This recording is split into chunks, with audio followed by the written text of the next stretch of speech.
Welcome, everyone. My name is Sandra Ro, and I'm the CEO of the Global Blockchain Business Council. I'm delighted to welcome today's special guest, Alan Boehme from Procter Gamble. He is the Chief Technology Innovation Officer with an incredible career and history working in innovation and technology. We're going to get some thoughts from him today around some critical issues. But before we bring him on board this town hall, I would like to actually read out just a few bits about his background, just in case you're not so familiar with Alan. Alan has over 30 years of experience in a variety of IT and business leadership roles. He has been recognized both domestically and internationally for his ability to jumpstart and transform global business transformation and innovation at multiple organizations. He's currently serving as the CTIO, as I mentioned, at Procter Gamble, but previously before that, he has also served as Global CTO, Chief Innovation Officer, and Chief Enterprise Architect at the Coca-Cola Company.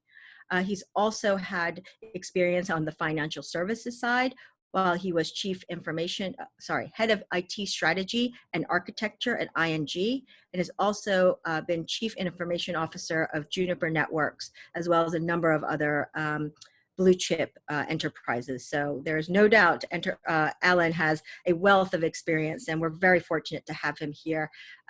Alan, if you are able to join us, we'd love to kick off with a very first, but important, I think, critical first question, which is the role of a Chief Technology Innovation Officer. Tell us a little bit about that. What does that mean?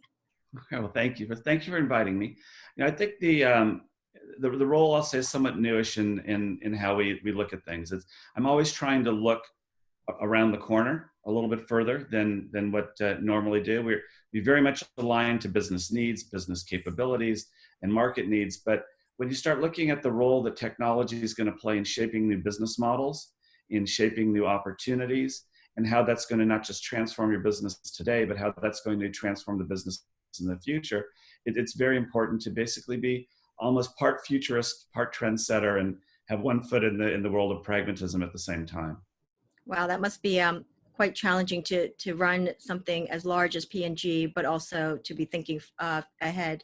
So when you think about a day in the life that you have, do you actually even have a typical day, or do you find that actually you're juggling lots of different issues at any given point? Well, I think, unfortunately, in this era, this last few months, there isn't anything that's typical.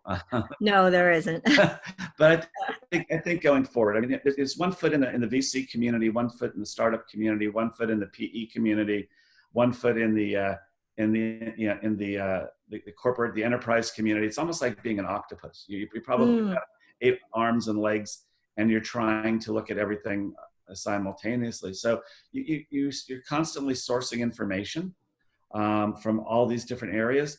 What I have learned over the years in doing this is that the network is what's important. The bigger your network, the broader your network, the more that it casts, the better opportunity you have to be able to see the future and understand how that can impact your business. And it's in some ways, it's actually becoming easier through the pandemic, to be honest with you. More and more people are getting used to using Zoom and using other technologies to collaborate. You don't have to run around and do as many face-to-face meetings. Well, you can't in the Silicon Valley.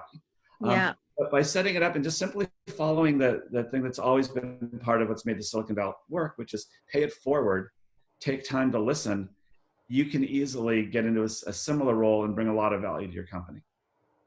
It's interesting you say that, this current situation has actually allowed for, increased and easier networking. I agree with you. We're certainly not traveling like we used to. And frankly, that's probably not a bad thing for carbon footprint.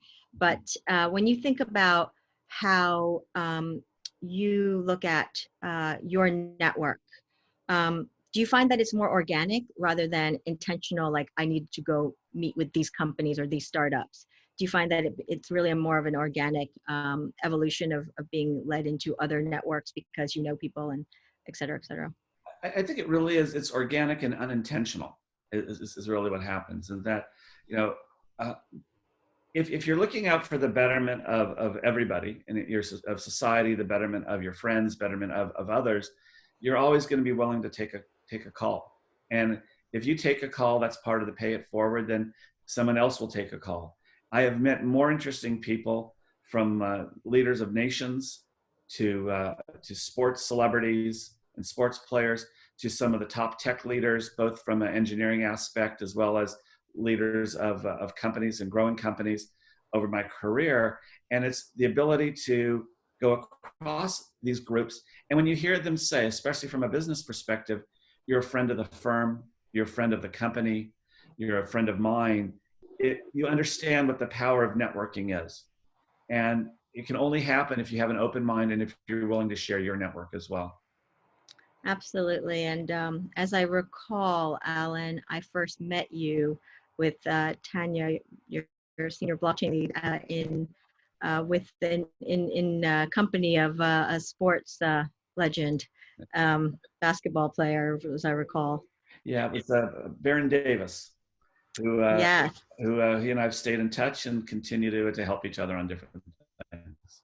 that's great. Well, when we think about how much technology and innovation has changed over the decades, I mean, people are often talk about how the cycles keep accelerating, or they are accelerating.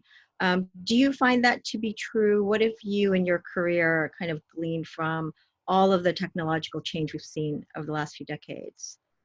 Well, I think there's tremendous change just because the compute is changing, storage is changing, and let's call it the basic, in chemical terms, sort of the basic molecular changes that go on is what's happening. But at the same time, the interesting thing about digital technologies is it's you're always taking a step backwards to go forward.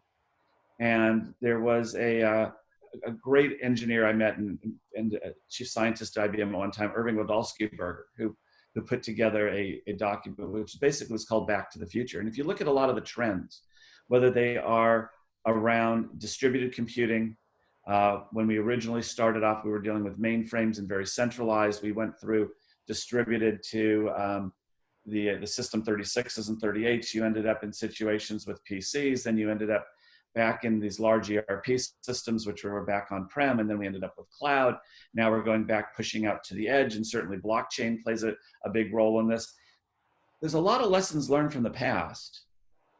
Even microservices, I can date that back into the mid-90s, when service architectures from Corba and others started coming out. So looking at the past in order to get a view of the present and the future is always something very interesting, and lets us understand how to apply things differently. And that's where the new business models and new technology advancements come from.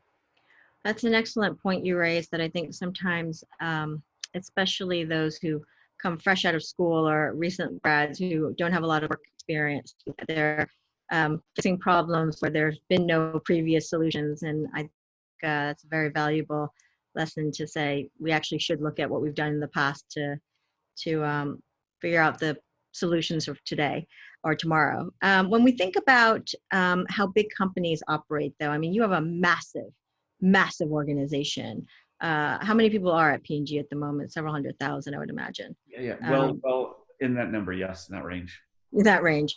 How much of that decision, there's been a trend previously around all outsourcing to less outsourcing. Do you think in tomorrow's world, we're going to see a different balance come in regarding how much is outsourced and how much is in-house innovation? I think at P&G, we started that journey of bringing things back in 2.5 years ago. And for 15 years, the company had outsourced everything, similar to what GM had gone through, similar to what many large corporations have gone to. This dates back to an article that was produced in the Harvard Business Review back in I think it was the 2005, 2006. And sort of the summary on the article was, "Does IT matter?" was the headline. And I think the conclusion was drawn that no, that it was more of a manufacturing type of a process. And therefore, you ended up with people treating it as, well, we'll just get rid of it. It's something that's not value add. It's not part of our core. We should get rid of it. But I think what we've seen since then is the birth of the data oligarchs. And we have the people like Facebook and Google and Pinterest and others, and certainly Amazon, that have recognized the value of the data. And the data itself is what is now driving change and driving new business opportunities and models. model. So coming out of the 2008, 2009 recession, which is actually an interesting model to look back again to get clues as to what might be next for us from a pandemic standpoint, as well as what happened with the SARS virus and others previous. But looking at that, we find that we're going to be very data driven for the future. There's a lot of ethical questions that are going to have to come up. Are people here to support the machines, or do the machines support people? And are these algorithms going to be making the majority of the decisions as we go forward? So I think that we have this trend that is changing everything that we believe in or we've known for the past, just like we're seeing our lives change. And this is going to create new opportunities for us. And we're going to see all kinds of new unicorns developing out of this thing in the near future. There are numerous discussions that are going on in the Silicon Valley about how this is going to impact health tech, how this is going to impact med tech specifically, how this is going to impact supply chain and where people live. So at times of change, at times of create great opportunities, and I think we're all going to get there. So I really appreciate your optimistic view on the future and how we're going to navigate and future unicorns to be had that are not born yet. But when you think about a large organization, you've been working in many. What about navigating and being agile? How difficult? I mean, is it like steering a gigantic oil tanker? How do you manage that innovation? Do you have any instances where you've had the ability to kind of move that dial? So I think the largest companies in the world, and some of the ones I've been with, of course, GE and Procter Gamble and Coca-Cola and others, what we tend to think of them as large companies. The reality is there's a series of companies inside of them. And you might want to think of these companies as holding companies, but in a different way. Of course, we have multiple brands. We have brands such as our fabric care product with Tide and Aria, and we have our brands in skincare, we have our brands and others. But within a large corporation, the divisions themselves operate fairly autonomously. So we have a supply chain group. We have a financial group, which really in many cases acts as for providing financial instruments to our customers. We have our marketing group, which of course was what we're known for, being one of the largest marketers in the world. So you can't always believe that you're talking about a company. You have to let each group work on its own independently. Mm-hmm. From a technical perspective, you need to provide guardrails and guidelines in which for them to operate, provide them a view around the corner, if you may, because they're very much, every corporation is looking at what's next on a quarterly basis. Right. So it's really the power of the people. It's the power of the network. It's the power of the teams is what makes things great. That's why P&G does so well, is that we can test many things simultaneously. And what we try to do is get the lessons learned and take the best practices and those things that work in one area and quickly bring it to scale. And that's why large corporations have an advantage, those that can scale fast and those that can move around and see around the corner first. Absolutely. And I appreciate you kind of dissecting and unpacking that for us, that we often think of companies as these big monoliths, but actually there could be many individual teams and groups inside of a very large enterprise operating simultaneously on innovation. When we think about data, because you've mentioned data a few times, let's talk about data for a second. You've got a lot of consumer data, and there's a lot you could do with that. Could you talk us a little bit through around your thinking around data and data privacy? How do you engage with the consumer, and how do you use data in general? So appreciate any thoughts on that. Well, certainly. I mean, data privacy regulations associated with that are the foremost of everything, the backbone of what we do. I mean, we have mothers that trust our diapers. We have people that trust our things. Trust is what is about data, and P&G is one of the most trusted companies and has some of the most trusted brands in the world. So we take that very seriously. I think as we start looking at data, we do have a lot of consumer data, but we certainly don't have the information that some of these online, these digital companies have. They have much more information, which people have voluntarily given up. We use our data that we acquire through similar means, through people opting in and only opting in the appropriate ways that the consumer is allowing us to use that data. It's all driven by what do you want. And a lot of that has to do with providing, say, advisory services. If you want, we have the Olay Skin Advisor. We can tell you things about your skin, how to make your skin to be a little bit more perfect or healthy. We have other types of advisory services and insights that we provide to consumers. Again, all done with your blessing. So I think that the role of a large corporation is we have to protect our consumers' information. We need to make sure that consumers are getting value from the information that we are collecting. And Yep. we need to be respectful and put it back to and give it back to them in easy to consume, intelligible information. And that's what P&G does. I think that's what most corporations strive to do. Well, if it's okay with you, I'm going to take a question from the audience only because it dovetails perfectly from the question I just asked, which is around data and information sharing at P&G itself. You know, you described several companies under the umbrella. Is sharing information a challenge between the groups inside of P&G? And is this an area where you can gain competitive edge around being able to share that information? Well, I think sharing data in any corporation is a challenge. However, because we do take privacy so seriously, that if you register, say, for a product with one of our brands, that does not mean another brand is going to have access to your information. Oh, got it. So there's discussions, there's call it negotiations that go on internally. There's understanding intent in order to determine what information can and should be shared. And even if things can be shared, and many times we feel that they shouldn't be shared because it's not what the intent was to do. So we spend a lot of time talking about this. We have a lot of our internal lawyers involved with these discussions, along with the marketing and sales and other organizations, customer service.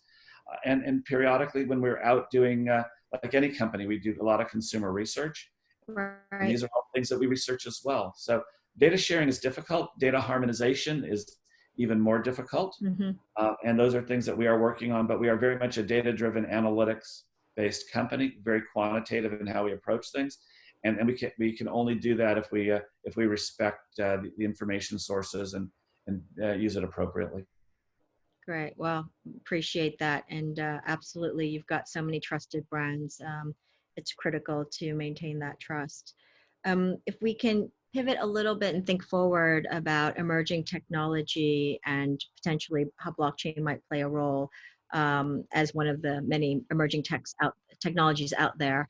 Can you talk a little bit about what excites you? What do you look at in terms of promising technologies that are out there at the moment? Not necessarily applicable to P&G, but just in general, what do you think are potential areas of real innovation and pique your interest?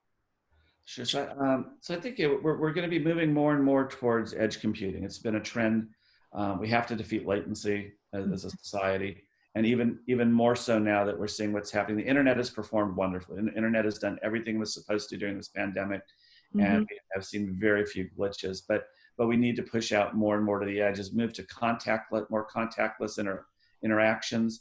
That means decisions are going to have to be made, which means we need to be in a distributed environment. When you're distributed environment, you start thinking about blockchain. But at the same time, I've recently seen some interesting technology and have been over time watching it as it grows, where it's a blockchain-enabled storage that's GPU-enabled. And it provides all type of enhanced security mechanisms. It allows the owners of the data to make sure that it's been validated and it has been the keys are trusted, and it outperforms centralized storage. So you're going to see things applying what I'll call that as sort of a deep tech example. Right. You're going to see things that happen on the edge with robotics and drones, and those change the supply chain. That's on the edge example, especially when you overlay 5G on top of it. That's going to make things go even faster, both the bits moving as well as the advancements we can make. So again, I'm very optimistic and very bullish on the promise of where all these technologies are going to lead us. The current world order is going to change and create the business opportunities, and this is where the entrepreneurs are going to have to step up, and they already are, and they will come up with some fantastic new business models and business capabilities that these technologies will allow. Well, that's absolutely fantastic. And if I may now ask you the question, since you brought up entrepreneurs and people stepping up with new ideas, new companies, how does P&G work with entrepreneurs or startups or smaller companies? How does one go about engaging with P&G? Do you find them or they find you, or how does it work? I think it's a little of both, and probably two or three other things as well. Okay. I think we have challenges that we put out on a continual basis through different methods that we have, and we have people around the world that are always also scouting for new technologies based on business use cases that we're trying to fill. But at the same time, you can always walk down. If you're in the Silicon Valley or many cities nowadays, entrepreneurs tend to cluster in different areas. And if you simply walk down the streets, you can bump into people and Hmm. have some amazing technologies, as well as what you're seeing is more partnerships that are forming, and where entrepreneurs have some ideas. They are seeking out larger companies like P&G in order to test these ideas with, and then you may end up with some type of a joint venture out of these things. In addition, we have our PG Ventures group, which is not an investment arm, but is chartered with bringing new products and services to market, and they are actively out there as well. So good ideas, startups come from everywhere and anywhere in the world, and you can't cover everything. Right. Money is a little bit more restricted, but you can do a lot more with a lot less money now because of cloud computing and other things. Right. So a lot of it's canvassing, and a lot of it is just being a good citizen. And if you're a good citizen, people bring things to you, and you bring ideas to others as well. Absolutely. Great to hear that. So when we talk about, you're working with certain companies and startups, that's great. There's different ways that you're doing that. But when you're thinking about attracting talent in-house, how do you do that? How do you get the best people into your teams and beyond? What do you think about when you're trying to attract the P&G team to your world? Well, P&G has been does a fantastic job and has done a fantastic job for years of acquiring talent and getting the right people that fit in with the P&G culture and being able to move things forward. The roots of the company, is in chemicals and substrates, and of course we have fantastic talent there. You look at the marketing people; everybody wants to work for P&G and work on one of the brands, Yeah. because you learn so much. The ability to rotate people around between different functions because of the size of P&G, the geographic experiences that you can have because of again, being part of a large global corporation. We're a very, very good organization for people, especially coming out of school, to consider. When it comes to technology, I think that the last 2.5 years have changed. Before, much of our technology had been outsourced. We are now insourcing more. We're bringing in people that are engineers. We're bringing in, we have over 100 data scientists. So we've been doubling down on technical talent, and we've been putting them on all kinds of interesting new projects. Or we're doing some very cutting edge work on IoT in conjunction with Amazon. We're doing some things at Google that Google's never done before in the areas of consumer insights. We're doing things on advertising media and advertising tech, all the way through to visual processing and inferencing through the data science group. So there's no shortage of opportunities to look at very interesting things, combined with a very well performing company that makes it a very good opportunity and a good place for people to consider. Well, that's fantastic. It doesn't sound like it's going to be too hard, or it is too hard for you to attract top talent. So that's fabulous. We have a couple thoughts, and people have brought up sort of, where we are in today's world. There's a lot of change. There's a lot of flux, and P&G covers a global footprint. Let's bring up healthcare and what that looks like, because you have a lot of brands, you have a lot of products that fall into wellness and skincare and et cetera. But in terms of healthcare, if you could talk a little bit about where you see P&G's relationship with healthcare and potentially just how you see the role evolving post-crisis. Well, I think I can only touch on it a little, because we're not a we are very much concerned about health and wellness. That's certainly what we're concerned about. The products we have tend to be labeled as over the counter, so we're not in pharmaceuticals, and many people use pharmaceuticals in healthcare. But I think the pandemic has really brought into to light telemedicine, telehealth, and things of that nature. And although we don't participate directly in that today, certainly the physicians and other advice givers are aware of the products that we have. I think I'd rather talk about maybe the future of telehealth and telemedicine, because Mhm. these are getting into advisory services. And I would say over the last 6 weeks, I have had 3 appointments with my doctor, all over telemedicine. Uh, Mm. I have been able to spend more time with him than I have been able to when I go into the office. And in fact, proactively, whether this is because of the pandemic situation or not, he's actually reached out to me over telehealth to check on some things. So Wow. there's a lot of things that can be done. And if we see what's happening with the Apple Watch and how that's adding additional monitoring capabilities, and some of the rumors of there's rumors out there saying they're going to be able to get blood oxygen level with Apple Watch 6 in September. I don't know if that's true or not. But Mhm. as we see these devices become part of our lives, from watches to other wearables to things that can simply be observed through visual camera processing of visual images and things, this is all going to change. And certainly P&G and every company is going to be participating. I think the one area that we are participating, we announced at CES this last year, is we have connected toothbrushes, and the toothbrushes can provide you advice on how well you're brushing, because we have all kinds of sensors from all kinds of telemetry that can be taken from these things. And we can provide you on how your teeth are doing, how your children's teeth are being brushed properly or not brushed properly. That information can then be analyzed and provide you more information about your health. So as we start connecting more and more of our lives, we're going to be getting a lot more information, and certainly P&G will be playing in the connected environment as well. Yeah, no, the GBBC was there with P&G for a portion of CES, and I will have to say a couple of the team members did try out that toothbrush and were amazed of what is being innovated. It's pretty awesome. A little scary and also pretty awesome. We have a couple more questions coming in, but I'd like to just round off more of something about, your experience. You've navigated through multiple different crisis situations over the years. And each crisis is different. So we're not going to try to say it's the same thing. But when you think about navigating and steering, an enterprise through times like this, what do you think about the most? What are the things that, uh, you know, you are concerned about, but then what do you think going out of it? Lessons learned from the past.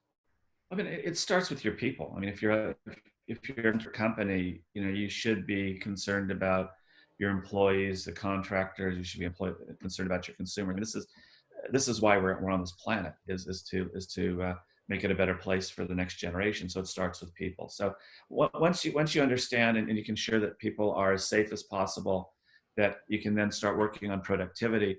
The question is twofold. Is one, how do you help your business, and how does your business also help the community that it's part of as you go through the crisis? What we're seeing here is it's not so much the pandemic that bothers me. In general, I'm hopeful that there'll be a cure. I was just reading about something today that is not vaccine related, but a new approach that came out of San Diego for immunology Mhm. that will potentially cut the impact of this down to 4 days, and your body will flush it out through antibodies. So this is something that was announced that they're having some very good success with. So I think some of the greatest minds in the world, and certainly various foundations, are putting a lot of money up, in addition to private individuals and the government, in order to Mhm. solve this. But what's more concerning is sort of the pending recession, which we're already in. Unemployment's at a high. I've been hearing some experts really talking more about a depression. Again, we can't take a U.S. centric look at this, unfortunately, uh, Right. but we tend to in the United States. But what's going to happen to the developing countries in Asia and Africa and elsewhere? This is going to have dramatic impact on their ability and their growth plans that they've had over the years, because this could set them back many, many more years than what could happen with a strong economy like the U.S. or China, or what's been going on in parts of Western Europe. So I think that the lessons learned are, we have to keep moving forward. We have to keep up hope and be very much empathetic to everything that's going on. We need to make sure that we're running businesses in a reasonable way, and we need to make sure that we're helping others. And as I see by talking to startups and others, part of this is you have a lot of new technologies. There's a lot of things that can help me advance, but at the same time, I do have a lot of day-to-day things I have to deal with right now, but I don't want to lose track of you. So I've been telling them, look, it's better to look at doing something small. Let's get some tests done while we have the bandwidth and understand the potential benefit of this. Let's see if we can find new business models that allow me or other people to adopt this technology earlier or faster, because we know that there's a little bit of a cash crunch in other companies. And P&G is, if you looked at our last report, we're doing extremely well. But there's many industries that have been wiped out, such as hospitalities and airlines and others that are they're going to need everybody's help and technology's help in being able to come back, but they may not have all of the cash to do normal business deals. So you have to get creative in how these deals are going to be done. So I think that working together out of these things, and we've seen it with SARS. I even considered Y2K a crisis. When I go back to the Y2K days, where everybody was worried that their computers were going to shut down at midnight and at the turn of the century. But you get organized, you get lined up. A lot of smart people. I think the term I like to think about is really neurodiversity is something that really can come into play and help here. And I think sometimes we forget that we simply look at things through a single lens. Yep. The more people with different backgrounds that you have that you can bring together to solve a problem, you're going to get better results. Take advantage of that. Look at history, and that'll help give you some ideas of what to do for the future. Absolutely. I'm right there with you. And so when we're thinking about some of the new business models that will emerge or are emerging out of this, I think there's in the blockchain space, in the blockchain space, I think about blockchain, there's some criticism around these consortia or consortium that have been formed, and that the network effect that you need with blockchain to be truly successful requires these consortia or consortium. Do you have any views on that in terms of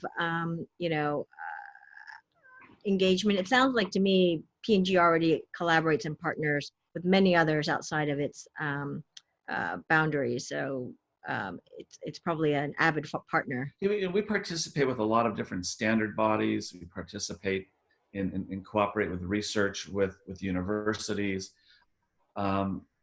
We have a history of this, and so that history will extend itself into the blockchain space. I think you're right here. Consortiums are going to have an advantage.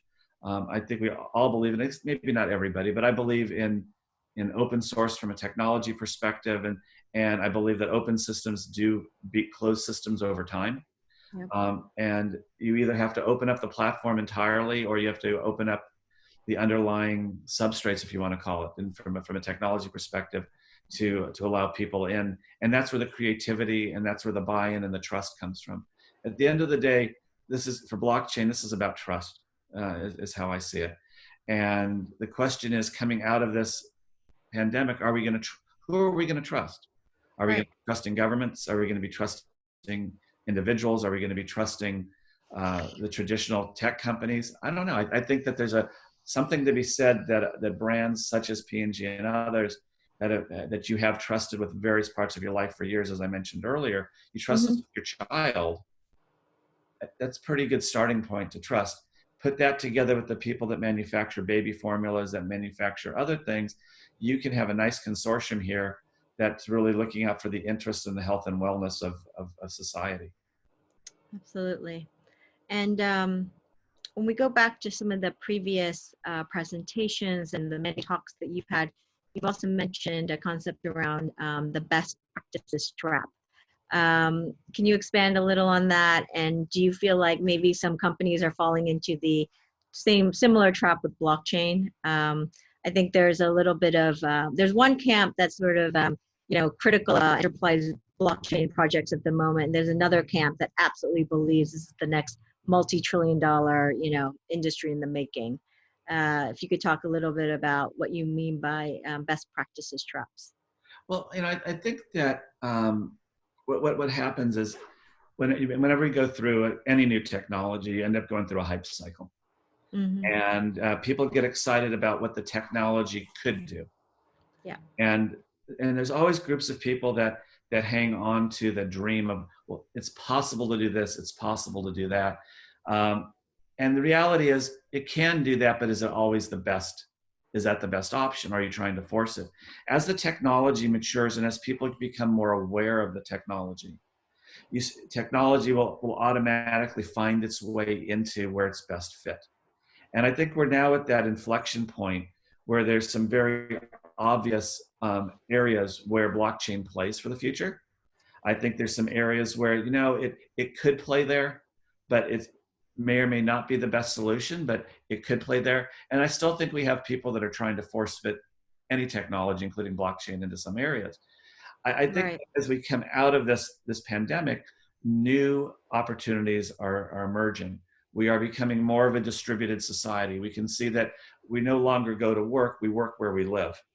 We're seeing that occurring already. We're seeing what's happening as we talked a little bit about telemedicine and telehealth. Supply chains are going to change. We're seeing a lot more local supply chain, people purchasing locally. Are you going to be driving to big box stores in the future? Because people are worried about trust and personal risk and health and things. So I think that a distributed environment, from supply chain initiatives to certainly financial, to certainly off to what's going to be happening in healthcare and being able to do research in new ways, it lends itself to the applicability of blockchain techniques, possibly combined with other technologies, Yep. in order to facilitate it and make it move faster. And we'll see in the coming months. I'm sure there's going to be a lot of startups popping up that have some very unique solutions, and some of them will leverage blockchain for them. Yeah, absolutely. I think you hit it right, the nail right on the head. We need to be pragmatic about where technologies could actually fit and solutions for those problem sets. There's some questions here, so I'm going to go to the Q&A if that's all right with you, Alan, Sure. and ask a couple questions. We've got here, you talked a lot about trust, and P&G is a trusted brand and has, lots of trusted brands. How does the P&G infrastructure or the group help to keep that trust and build that trust with consumers? What are some of the big salient points of how you do that? Is it just time? I mean, is it that you guys are doing? Well, I mean, we have the advantage of being around for, since the 1800s, right? So time has been on our side, and time will continue to be on our side. I think it starts with the intent of doing the right thing.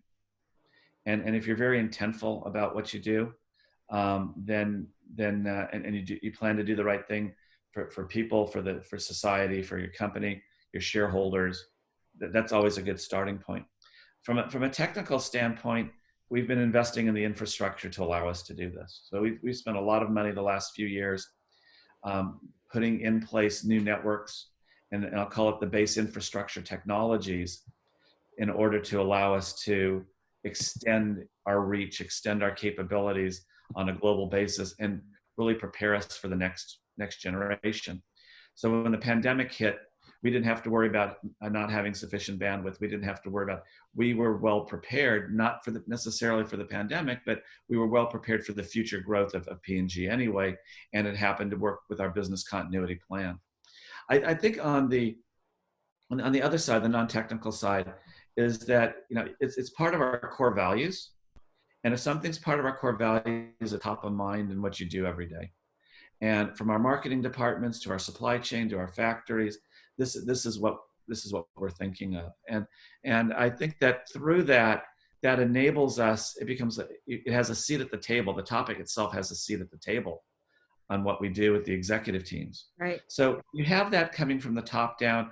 It's part of the values of the corporation throughout the organization. It's almost a thread that runs through everything. It becomes a lot easier. We are a for-profit company, but at the same time, we're also very socially responsible.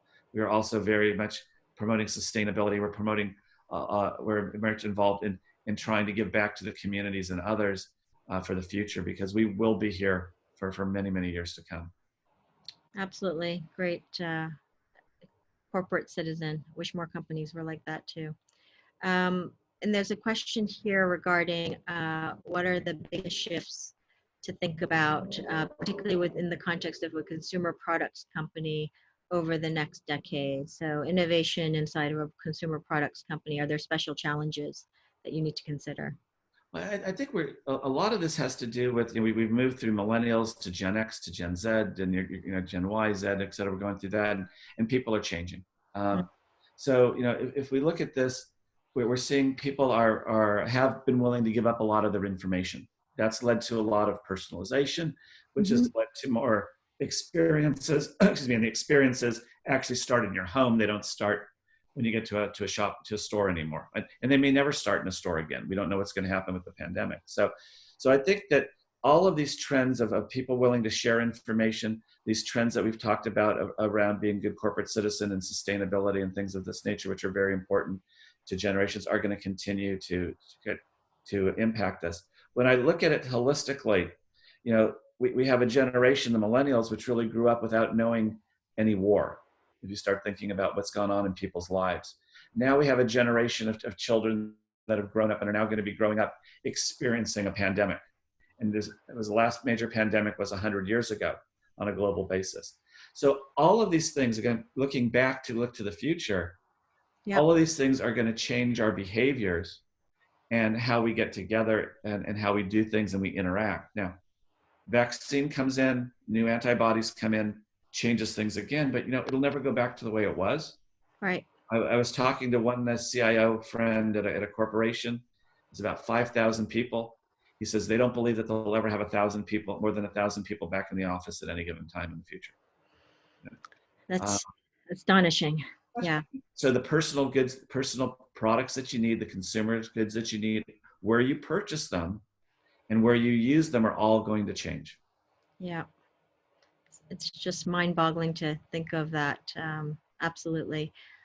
Sticking with changes in P&G itself, when you're looking at innovation and investing in whether you go and buy a company outright or whether you go and partner and do a JV, whatever it might be, uh, when you think about the future, do you think that's going to change, or have you thought about the fact that you're going to be needing to pivot the way you currently invest in companies, whether it's through partnership or acquisition, Well, because or bringing it in-house? because we're so active across the board, we have a very large R&D organization that's aligned with our business units that are constantly innovating. We Mm-hmm. have our scouting organizations that are scouting our relationships, as I mentioned, through PG Ventures with new products and services. We're touching we're touching everything in every area. So I don't know that what we're going to do is change. How we're going to do it may change, be forced by just circumstances, and also forced by new technologies that come about. I mean, robotics is going to be playing a more and more important role. We've already been in robotics for years, but it'll be playing a more and more important role in what we're doing. Certainly, the doubling down on artificial intelligence and ML is going to create new opportunities.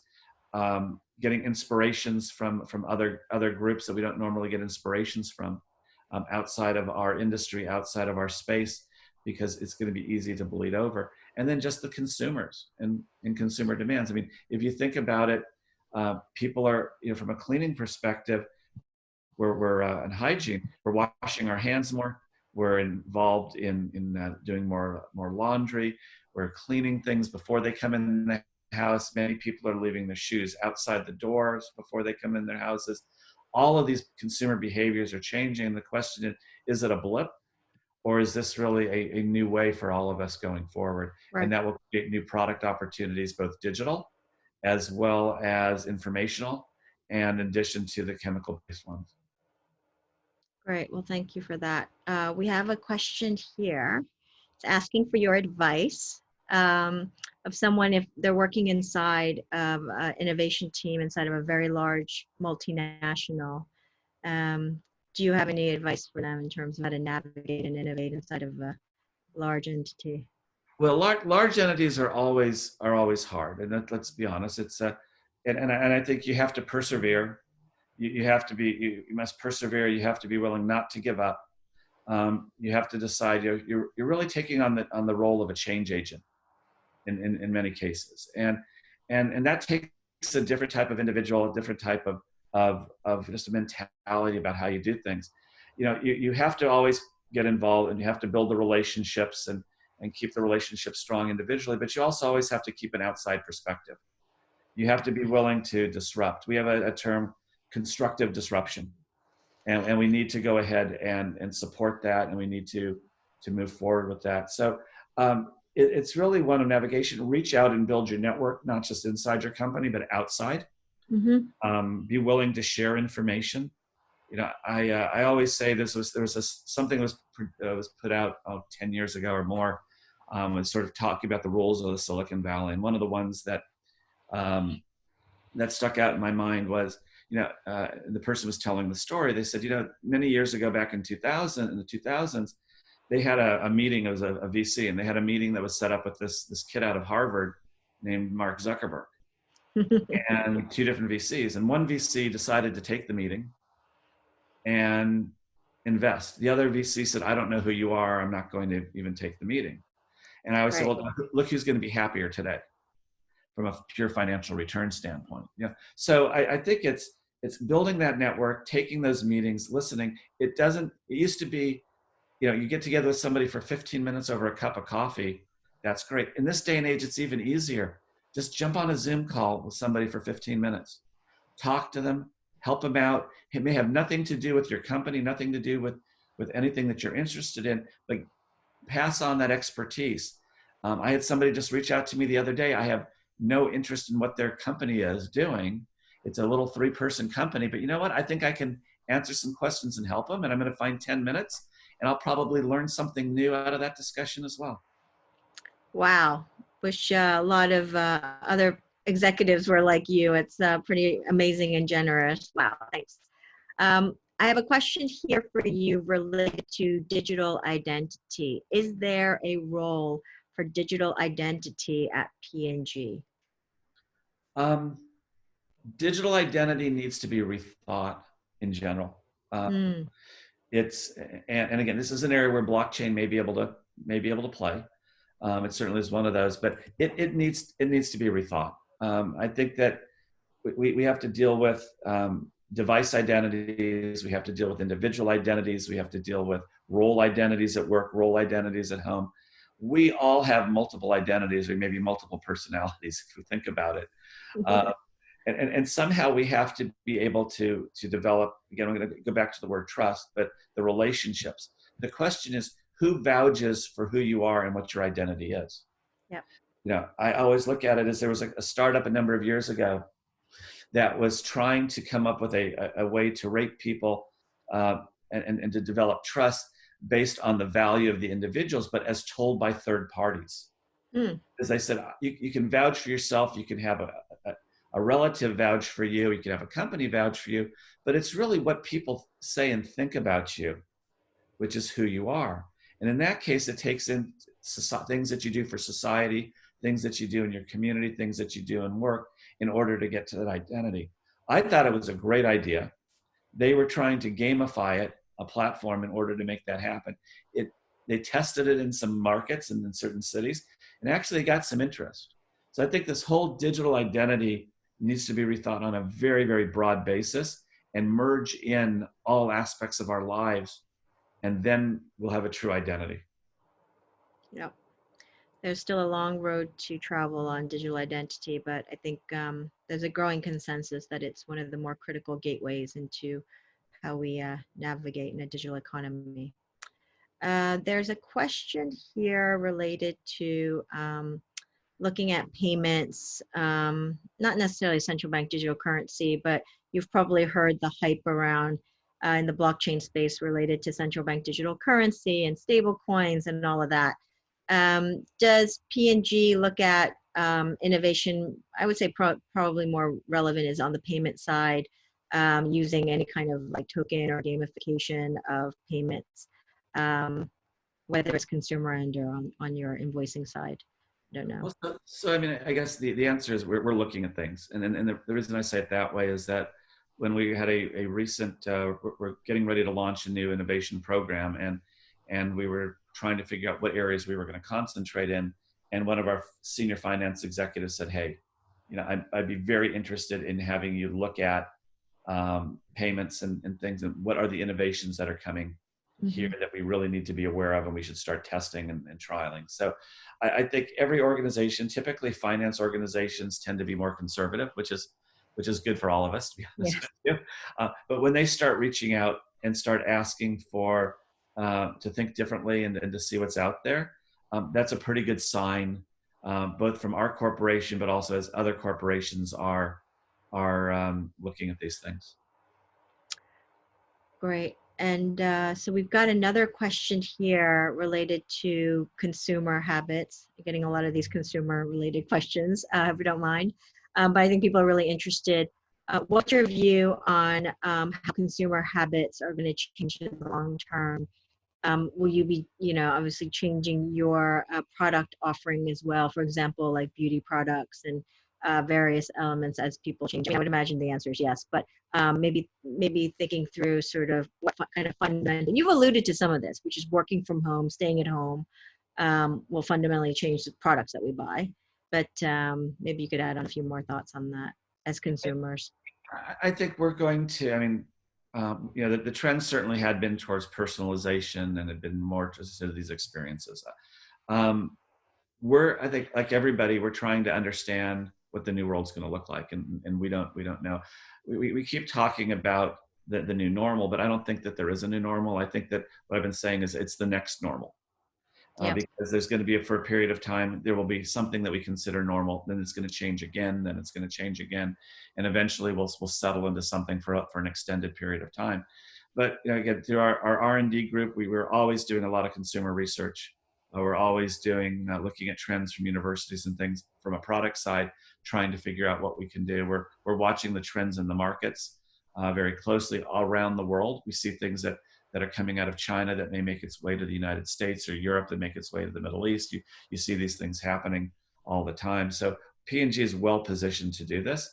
I don't know what's next. I don't know how all consumers are going to behave.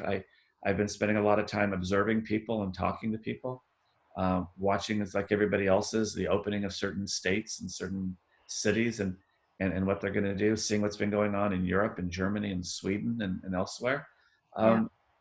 All I can say is I'm very hopeful that once the financial situation gets sorted out, the demand will return, the individuals will feel more prosperous, and the economy will blossom again. Gets back to trust. Absolutely. Trust is the bedrock of all that we do. We've actually, believe it or not, coming to the end of our time with you, but I want to ask a couple final questions related to the future. I mean, you talk a lot about what you're seeing and your optimism for the future, which is fantastic. But I think what would be really great is if you could give advice to someone sitting there in the world somewhere who thinks they have an idea and they're going to put it down on a PowerPoint probably or something. What advice do you have for that startup entrepreneur? Maybe it's not a seasoned entrepreneur, but someone more junior and fresh. What would you say to them? I mean, first, I'd encourage you to do it. Get your 4 or 5 ideas on the piece of paper first.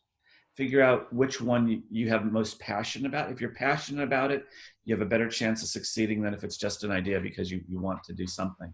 So find out what you're passionate about and then go test it. It's very easy to test things today. I was talking to some friends about an idea that they have, and we know what long-term, what it would take to build out. And they said, you know what? We can take this to another city in another state, and we can test this thing in a matter of weeks. And it's a new business model they want to try. And of course, they'll will do, but the culture of the mechanical Turk will be somebody in the background that's processing things. It's not all going to be automated, but at the end of the day, they're going to be able to test this and they're going to be able to get the feedback. And if the feedback works and it reinforces the hypothesis, then they can go in and start doing it. So don't give up, test the ideas. Once you have some good solid information, then go out and start putting together your presentation of how you're going to convince others to join. Your presentation needs to be so you can attract investment, but also has to be so you can attract people to work for you, because you're not going to do it alone. And you have to also have that presentation be able to attract customers, not because you need a presentation for the customers, but you need a way to be able to explain what you want to do in a very succinct manner. So really hone your communication skills. Once you have your idea, hone your communication skills and go out there and just follow your passion. Great. Well, appreciate that. And I'm going to leave you with one final question, which is a different scenario, because you are advisor to a number of startups out there in the world, as well as sitting on a number of boards and committees. For the cash-strapped worried entrepreneur who's got a bit of money, let's say they've got the seed, but the environment's quite difficult. What advice do you have for them in terms of just, obviously they're trying to minimize cash burn, but these are difficult times for startups. They are, and I think that you got it right. I mean, you have to watch your burn rate. That's the most important thing. Make sure you've got your finances under control. I've seen all kinds of interesting tactics that have been out there, where if you have sales engineers or systems engineers that are usually working alongside the sales team, and they have no work to do, put them to work. Give their services away to somebody that's a prospect, and say, hey, I'm not going to charge you for this, and in fact, I won't charge you for the software until January. That helps the company get over the burden. I say it's sort of a land and expand strategy. Go in and get some of these small wins, and worry about expanding when you know that the financial crisis that these companies are facing is going to be over with. And that positions you, because if you help somebody now, they're going to remember that when it comes time to when you're going to need some help, or when it's time to grow. I think it's a lot more personal.